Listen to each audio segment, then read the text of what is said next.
thank you for coming today and sitting down with us at the Watch Society and putting on an event and coming here to Atlanta, because it is so nice when somebody who has such passion for watches and starts their own brand comes in and is able to show that to, watch group like us. So first off, just thank you for coming. I really appreciate it. Thank you very much. It's a pleasure for us.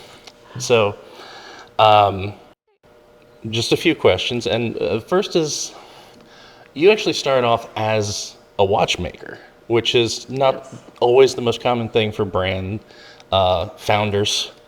Often they're businessmen or engineers, we see a lot, but you worked in the industry for a long time in Glashutte with Glashutte Original, A Lange Sohne, basically all the big German names before starting your own brand. So as someone who comes from that watchmaking background and been with all these brands, my question is, was there something that you took from these brands that you wanted to do differently or wanted to bring into your own watch when you started your own company? No, as I started, I'm a trained watchmaker, but I worked less in watchmaking. My heart is with the movements, but I worked more marketing and distribution and sales. And as I came up in Glashutte in 96, so I worked with Glashutte Original short time, 1.5 years, and after more than 6 years with Lange Sohne. And it was a big training for me, because during Lange Sohne I could work more than 4 years with Mr. Günther Blümlein, and he is famous as a watch manager. Oh, yeah. And I'm grateful that I had the time with him, because I learned a lot. It was an experience completely different. And as we started, so I think all what I did in my life before, all steps. So I was in retail business, I have been in marketing, in distribution. All these steps helped me to start with Moritz Grossmann. Learned a little bit from everywhere. I think, yes. It's always a great But thing. it was very interesting, the time with Mr. Günther Blümlein. He helped develop the Lange One, specifically, if I remember. He made more or less IWC grade. Yes. He made a ultra grade, and the third baby of him was Lange Sohne. Because I remember the story of him sitting there and designing the Lange One, the dial first. Yeah, he was fantastic for design, for the technical parts, and how he understood the watch and the clients. It was really fantastic to learn from him. So when it comes to Moritz Grossmann, it has a very traditional look, but at the same time does things a little bit differently, where you don't use the ruby, instead it's a clear sapphire. The hands are usually purpled instead of blue. The micrometer screw for the hairspring instead, things that are just not typical. Is that part of like a central design philosophy to take the normal and add a little different to it? Yeah, it was more or less planned. I had an idea in mind as we started with Moritz Grossmann. So the vision and the idea was clear. Moritz Grossmann was one of the most eminent watchmakers in Glashutte. So what we wanted to do is to start and to get a real manufactory on one side that we can produce a lot on our own, and also not only manufactory, but to be a little bit different in Glashutte. And what we did is we took out of his pocket watches some important points, but we didn't want to copy the movement of a pocket watch. We wanted to be innovative and to create a wristwatch, a wrist movement in the 21st century. And as I looked at the other movements, for me it was very colorful. The red rubies, in Glashutte you use the gold chateaus. Yes. Then you had the blue screws, and I wanted really to have a quiet view of a movement. And then we took the decision to go back to use white sapphires at stone. Then we had the rose gold chateaus, And then we decided, because blue is a color, if you anneal steel, it's a very long face. It's easy to do. Very. And we said, okay, it looks more nice if we have the darkest color, which we can do with steel. It's a violet hue, but it's a very short face, so it's more difficult if you anneal the hands and the screws in this color. If you look to our movements, it's also, so we really went back. We have a pillar movement, like in the pocket watches. We use the shape of the plate, like in our logo, the bow and the two lines. And then Grossmann used very often the micrometer screw and not the swan neck regulation. And then we said, okay, let's go on and use as well this kind. And we decided as well that the whole plate, everything is hand engraved. That was the reason why we made not the slim Glashutte stripes. So we really use the 4 thicker ones that you can see more or less the really hand engraving of the movement. And it was one wish of mine, because nobody in Glashutte had a big balance in the movement. And then my heart as a watchmaker came out, and I said, I wish a big balance and a frequency of 18,000. The kind of pocket watch hour, because if you beat. listen at the movement, you have to hear the heart beating of the movement. It's one of my first watches had the 18.8 move, beat, and I love that. You hear the tick-tock a little more. It's not just a fast beat. I mean, it's fast, obviously, but it's just a little heavier for some reason. That was my wish as well. And so we did it. We created the first movement, and it's still running very well. So we have a good basic.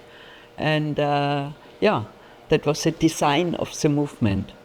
And continuing on that, since we talked about the purple in the hands, there is a beauty in these hands. And I say that because sometimes brands get to be known for their hands, the Rolex Mercedes hands or Tudor Snowflake, but on a much higher scale, how thin these hands are and how beautiful they are with the purple, it's become a signature. Was that also something you always wanted to do, is have these such thin hands? It already started with the first watch with our Beno, and then we thought, what can we do? And Grossmann, he was in the 19th century really the watchmaker who had the most slim and finest hands on his pocket watches. And then we thought, okay, let's repeat it.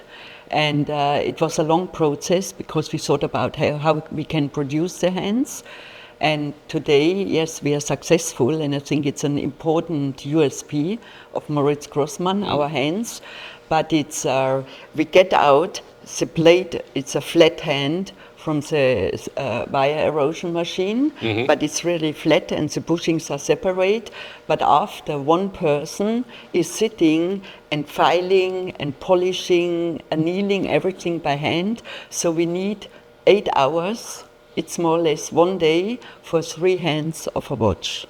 And it's, but I think if you look at our watches, you see it's fantastic, because our hands are really very, very slim, look beautiful all around. They're absolutely great. And, I mean, we've seen quite a few watch hands come by, and it's one of those that I know from our collectors, when we start talking about what's our favorite watch hand, this one comes up very quickly. The Moritz Grossmann is the top for most people. It's like, it's one of your favorites no matter what, if it's not your favorite. So kudos. But and now we started a few years ago as well to produce some dials in-house. And we also go back to the tradition of the 19th century. So we started at first with the Tremblage dial. We brought also a watch. And it's also craftsmanship pure. It's highest level what you can do. And now as well, we started with the silver plated by friction dies. It's also handmade in our manufactory. And it's fantastic. And we see that the markets and the collectors are really looking for this kind of style of design and craftsmanship. I mean, for a brand that's been around for, 17 years? Now 17, in November. 17 years. Gone from first producing a watch to now have produced half dozen of your own movements. and now do 90% of it in-house in your own manufacturing facility.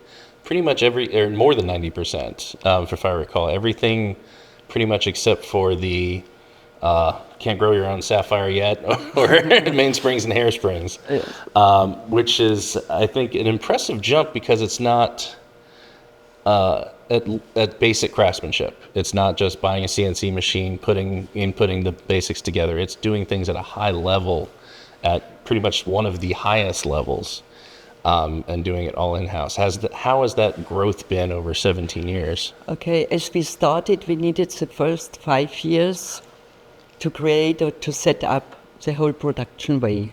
It needs time, and also we needed time to develop and construct movements, do the prototyping, and today we are really on a level that we can produce 90 or more than 90% of the movement in-house.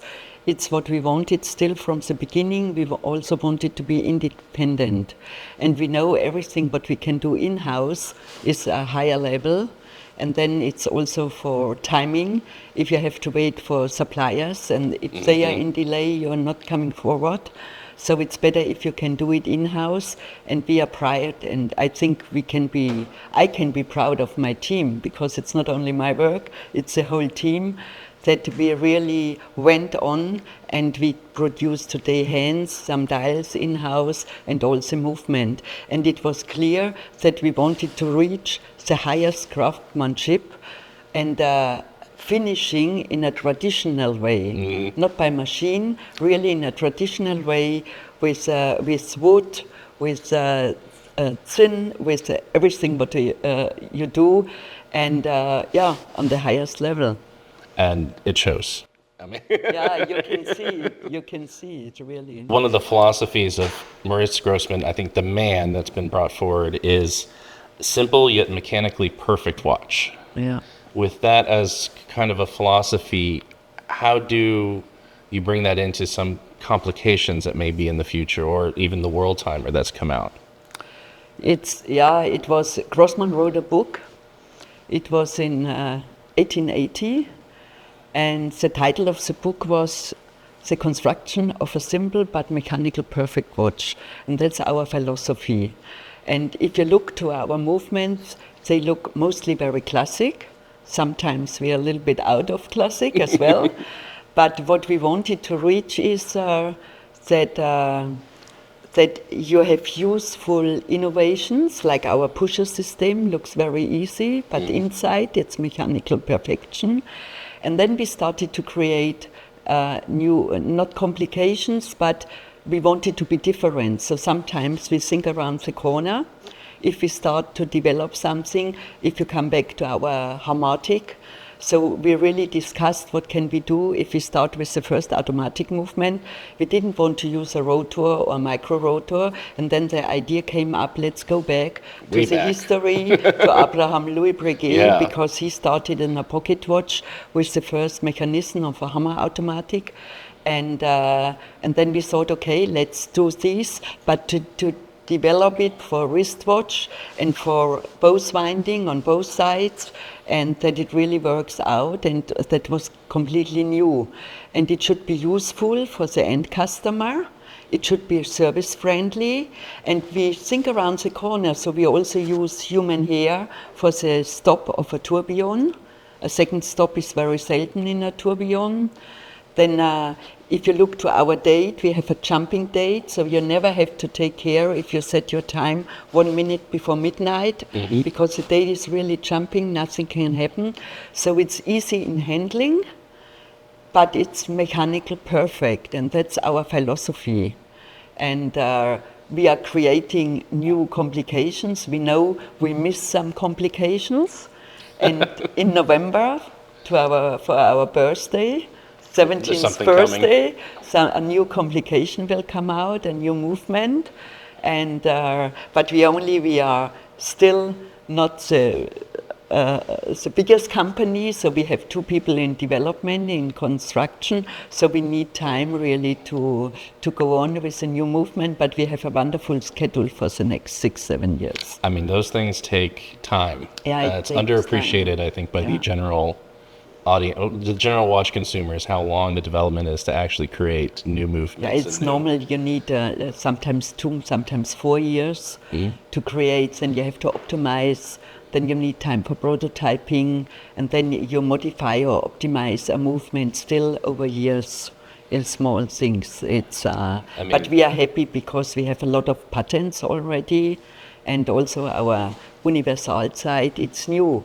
It's everybody has a world timer. We didn't want to make a world timer as well, so we decided to have a mechanical movement, like a GMT, where you can set the hands, the hour hand, very easily, but you have additional 6 windows, time windows, which are jumping each hour. So you see the whole world on the dial, and all from Tokyo to Phoenix.